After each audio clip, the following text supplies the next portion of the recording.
So next, we'll be studying about Apache POI API, POI API, right? Basically, this is a Java API that is used to handle the Microsoft Excel documents and other documents of Microsoft, right?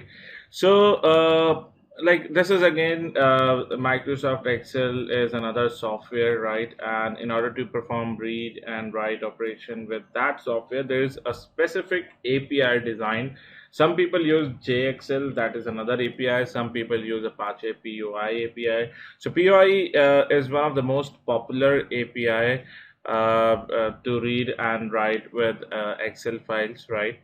So there are two formats in which the Microsoft documents can be read. One is .xls format, which is one of the old version of Microsoft documents, that is from 97 to 2003 file formats. And there was a class specifically designed. There was basically an API designed, that is HSSF, which was a part of the POI API itself, was designed to handle those files, right?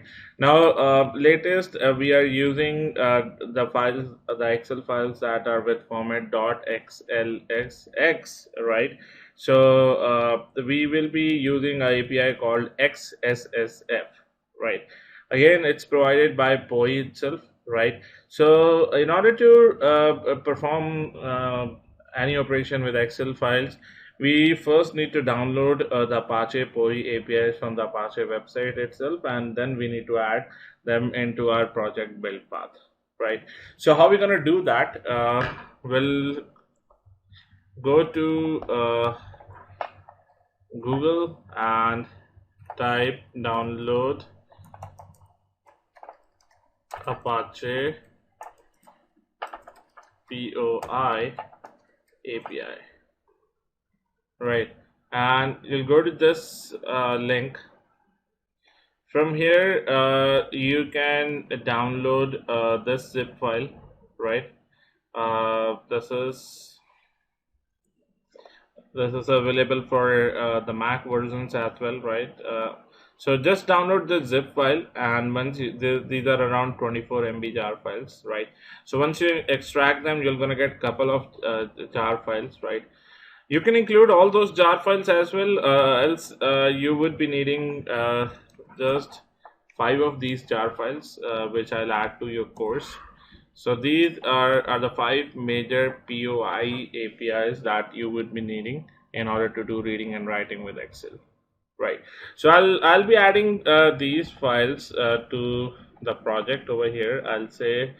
I'll go to build path, configure build path, add external jars. Since these are the external jars, I need to choose this option and select all the jar files and click on OK, right?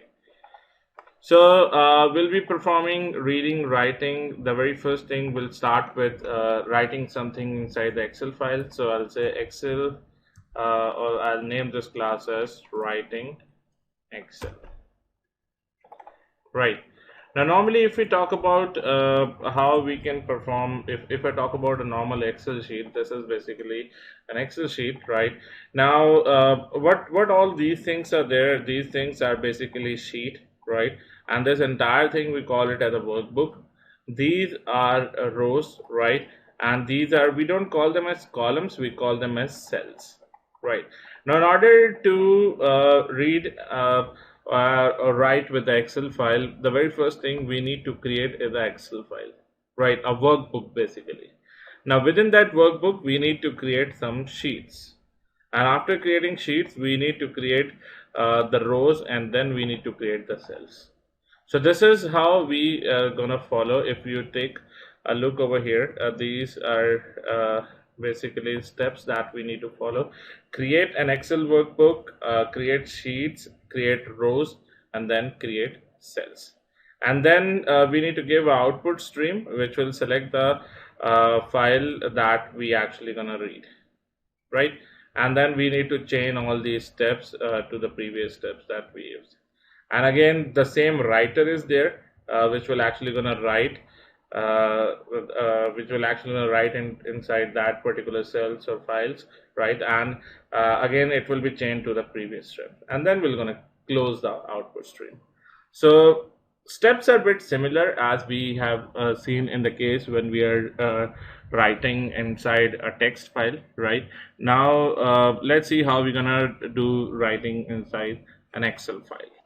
So here are some of the classes that are available to create a workbook, a class called XSSF workbook. So since we will working on the .xlsx format, so I'll be using the latest class, right? Then we'll be creating the worksheets. We'll be calling the sheet class and passing on the sheet name, right? Then we will be creating some rows inside those sheets, right? And after that we need to create cells and set the value to the cell. So this is what we actually need to do. And then when we are setting up a value, let's say I've created a cell I've created it with A, B, C sort of format, because we have cells in a form of columns A, B, C, right? So after this, I'm gonna set values to each cell like this, and then we will be needing the streams, right? So file stream for creating a file, then output stream for reading that particular file, and then writing inside that particular file, and then workbook.write will actually gonna write into that output stream. Then we'll close it, and finally we're gonna write the Excel file is written. So this is a very basic and a very simple code to write inside an Excel file. Now let's go back to Eclipse, and let's start writing some code to create workbook and sheets, right? So the class that I'm going to call is xxsf work book, and I'm going to create a reference workbook equal to new xssf work book, right? So this is the very first class that we will be calling. If you call XSSF, it supports both format, that is .xls and .xlsx, right? So if I mouse over onto this, it should actually show me the imports from Apache POI, right? After this, I need to create a sheet. So I'll say XXSF sheet 0 equal to new XSSF sheet, right? Now if I do it like this, I can still import the sheet, but this thing, why it is throwing an error, if I mouse over onto this, so it says that the constructor is not visible. There is a private constructor over there which will not allow to create an object like this. So how we need to do that? This sheet will be referred from this workbook reference variable only. So I can write it like this: workbook dot create sheet, and I can give the sheet name as, let's say, first sheet. So this is how this is being tied up to the workbook itself, right? Because we cannot create sheets alone, right? I mean, even if you talk about manually doing it, you cannot create a sheet without opening up a workbook, right? So this is how the sheet will be created with this workbook only. So next thing we need to create a row. So I'll say row at the 0th index, right? Equal to I've given the reference name as 0, so that we should be able to understand that it should be at the 0th index. So we're gonna create a row on this sheet. So I can say sheet 0 dot create row, and I'll pass the index, right? And then after that, I will be creating a cell. So cell, let's say I'll give a reference name as cell A equal to, I'll import the rows first, right? Row should be imported using this, all right? And then I can say row 0 dot create cell, right? And the cell again at the 0th index. Then I'm gonna create one more cell, cell B, right, at the first index, let's say, right? So I'm gonna set a value to both of these cells. I'll say cell A dot set, there's a method set cell value. Now you can see a lot of data types available. You can add a boolean value, a calendar, date value, double value, rich text, or a string value, right? So I'm going to add a string value. I'll say first cell, and in the second one I'll say cell b dot set cell value, and I can set the cell value as second cell.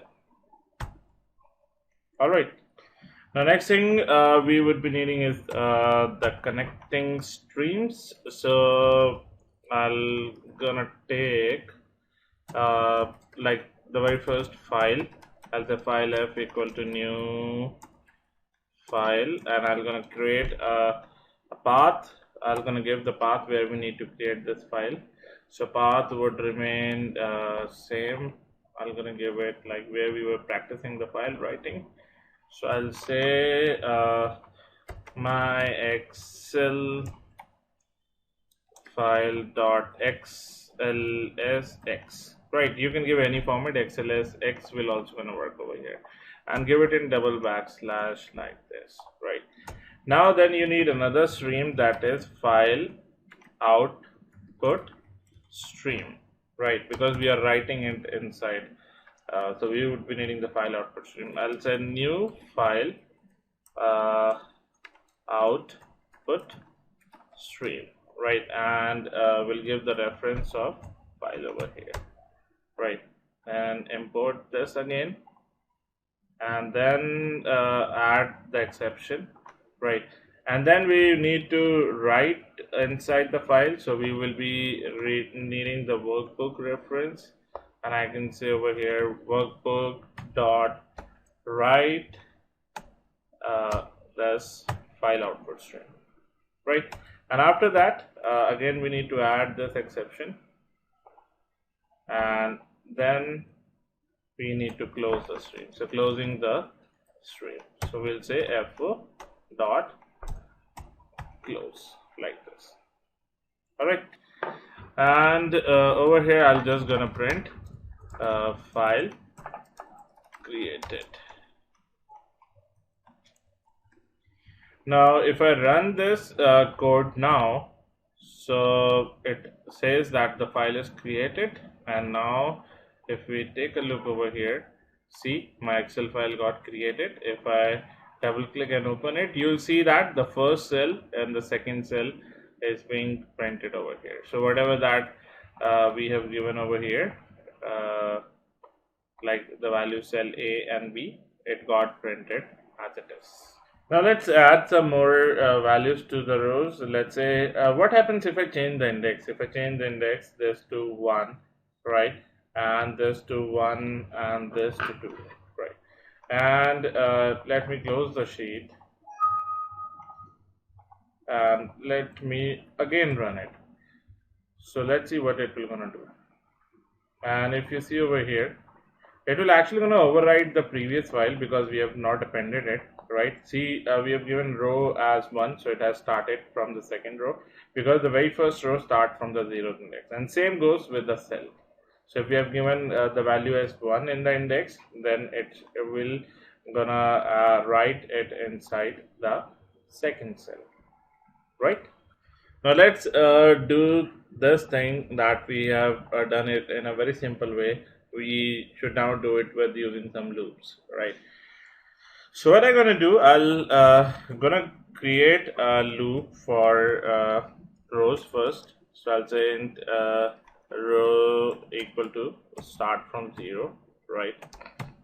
Row is less than 10, so I'll name it as rows, right? So rows start from 0, rows less than 10, rows plus plus, and inside it should actually going to create a row.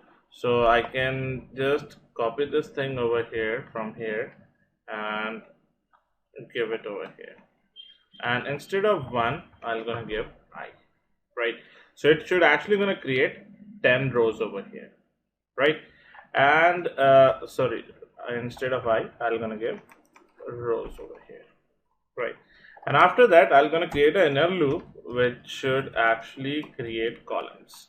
So columns start from 0, columns less than, let's say I run it for 10 columns itself, and columns plus plus.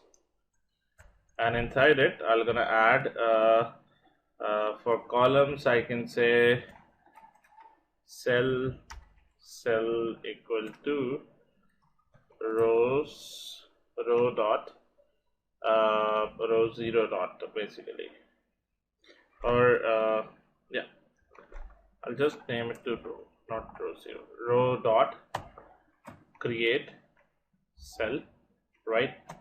And cell, I'll again gonna give as columns, right? This columns, I'm referring to this columns over here. Then again, I'll say cell dot, I need to set the value to this cell, so I'll say set cell value, and I'll gonna set some integer value, or maybe I'm gonna add some like random numbers to all these cells. So I'll use the same logic for generating random numbers. I can say int, and then math dot random into 100. So from 1 to 100, it will gonna generate any random numbers like this, right? Now if I run this logic, now let's see, the file is created again, and if I open up this file now, oh great, you can see 10 columns and 10 rows, right? So this is how we have actually added the values inside rows and columns using a very simple logic. So a loop we have created for rows that started with 0, for columns that started with 0. First, the inner loop will gonna execute. It will run for the 0, 1, 2, 3 up till less than 10 columns, less than the index 10, right? So start from 0 up till 9. So run for 10 columns and then for 10 rows as well, right? Now that we are done with the writing inside the Excel file, in the next example, we're gonna see how we can read the values from the Excel file.